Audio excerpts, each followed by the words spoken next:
So a Durban family is accusing Umlazi's Prince Mshiyeni Hospital of negligence. Their daughter died after giving birth at the hospital. The family says they were told she could only be kept on life support for 3 days due to a lack of machines. It's alleged the hospital staff neglected the patient. Our senior reporter Dasen Thathiah is following this story for us and joins us now. Dasen, how is the family coping with this horrible incident?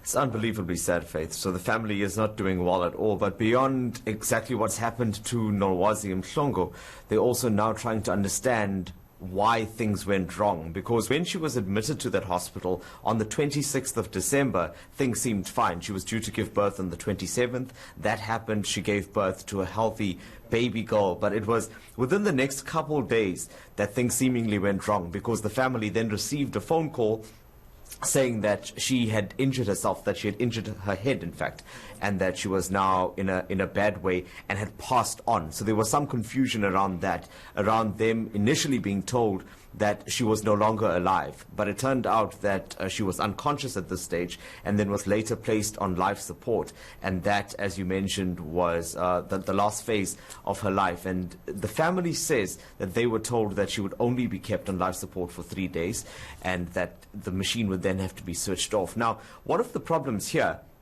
is that the mother in particular says that she was overwhelmed by everything that was going on. She can't remember some of what happened in that space of time, and she feels that it wasn't explained to her properly.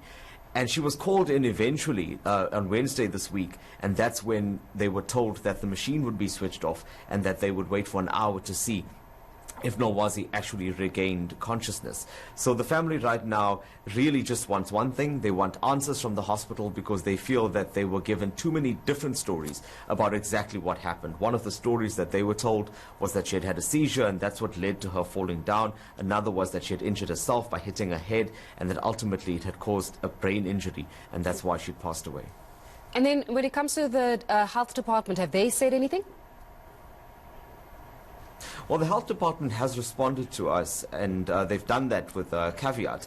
So they say that on the one hand, that it's very difficult for them to respond to such queries because there are legal issues that come with that, and they also can't discuss these types of doctor-patient types of cases with us publicly.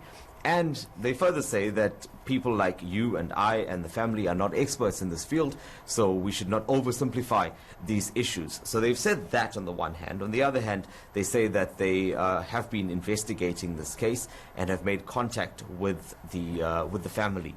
And they are offering extra counseling. They say that they will also, the CEO, in fact, of Prince Mshiyeni will be available to respond to any questions or any other concerns that the family has. So they want to now handle this privately, but as far as I understand, in the last interaction that I've had with the health department tells me that they have in fact contacted that family, and they'll now try to take that matter forward on that front.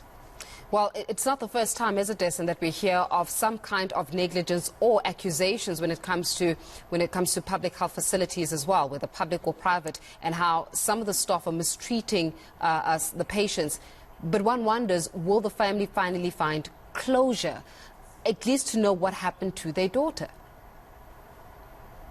And that's the most important thing here, and that's exactly what they want. That's all that the mother was saying to us today when we were talking about this incident. She says that she cannot understand how the family's joy would turn to this type of sorrow, especially at a time like this, where they now have to worry about the little baby girl, and at the same time also think about how are they going to bury Umlazi. This was not something that they had planned. The girl was only 19 years old. Sure. So they feel that at least understanding what went wrong will give them some sort of closure, but at the same time, it'll never really heal this pain that they're feeling. Dasen Thathiah, will leave it there for now. Our senior reporter giving us the latest on that horrific story. Family in Durban there that is reeling after what they accuse Prince Mshiyeni Hospital of negligence. And still